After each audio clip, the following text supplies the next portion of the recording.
We'll start with James Bonds. Andrew, can I start with your overall assessment of the game? Well, I'm extremely proud of the players and the team. That's the overall feeling, and very disappointed with the result.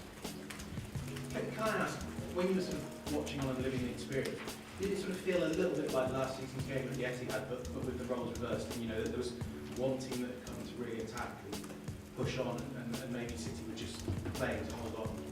No, because again we played, I think, 54 minutes with 10 men, so that's a different story. The pride that I feel is to do and to play and to dominate the game the way we did against this team, but with 11 players. John? Yeah. Mikel, you made two changes at half-time. Obviously you substituted at the end from so many different. Was there an admission there with the first half-time changes that maybe the team selection in the first instance wasn't quite... Not too easy to say that, I think. I think it's very clear what we wanted to do. Very well, we started the game. I think we completely dominated. I think after they scoring the goal without doing absolutely nothing before that, we were a bit shaky for 5 or 7 minutes, and after that we still got grip of the game again and start to dominate it. And in the second half it was a continuation of that with one different player and then with 2 or 3 different players. Is it unfair to characterise it as a safety first line? Do you think there was enough attacking talent, considering the attacking talent that you possess in it? I leave that to you. But for me, it's a lot of attacking players in that team. Yeah. Mikel, independent. Mikel, were you surprised with how withdrawn Pep went?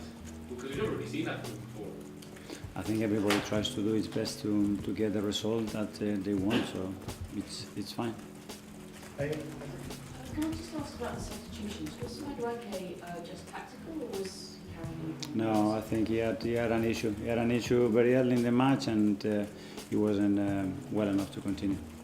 And when Eze came on and played in that central role rather than wide, is that something that you see as being an interesting possibility?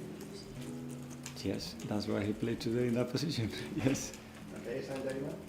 With the Donnarumma, obviously the PSG Champions League last season, he caused you guys a host of problems. Today he played well again, I thought. Yeah. In terms of his play, what does he make of him, especially on set pieces, the way he punches the ball? He's so dominant in the box, and every ball that is in and around the 6-yard box, his timing, the way he executes the action is super efficient. It's very difficult, and today again he made some very important contributions not to lose the game. And with Martinelli, were you tempted to possibly bring him on earlier in the game? Yes, but we had very good momentum as well, and we need to time that well. He's in a really good moment again. After the game he had in Bilbao, in that period of time, probably he deserved more, but his energy again, his attitude was really good, and that's why he made the impact that he made again for the team. Alex, BBC. Hi. Just on Gabriel Martinelli again, what does it say about them 2 decisive impacts, both off the bench, a player to go the other way when they get dropped after? That we want consistency on that, on every player that is not starting the game to be able to do that, because you see how long the matches and the level that requires to beat them, and very happy with him. Jordan, Could you just talk us through your thinking behind that midfield three and what you thought they could do in terms of starting? No, we don't have time for that. There's a lot of things to do that. But just a very basic analysis of what you thought that midfield three could do instead of maybe your best. Because Arteta was the best one to start the game.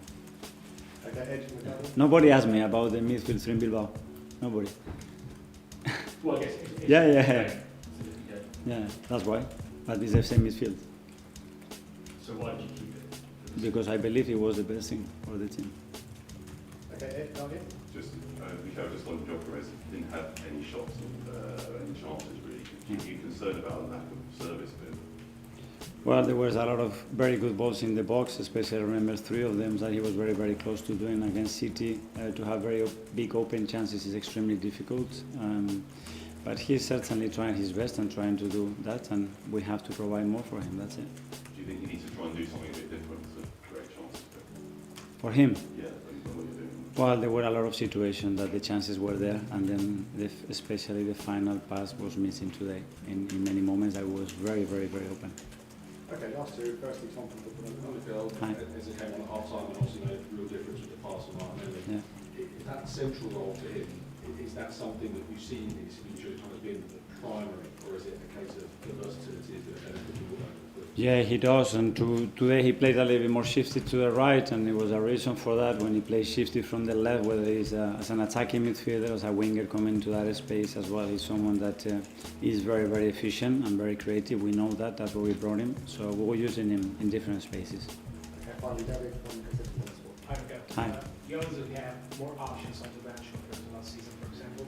How much is important for you to understand which one is the right one for the moment that you are using? Well, it's a lot of factors, obviously. The first one is their performance level at the emotional state that they are in. That's one. And after that is what we believe is the best thing in relation to the opponent and the type of game that we predict.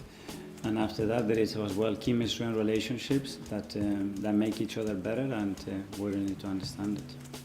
Okay, guys, thanks very much. Thank you.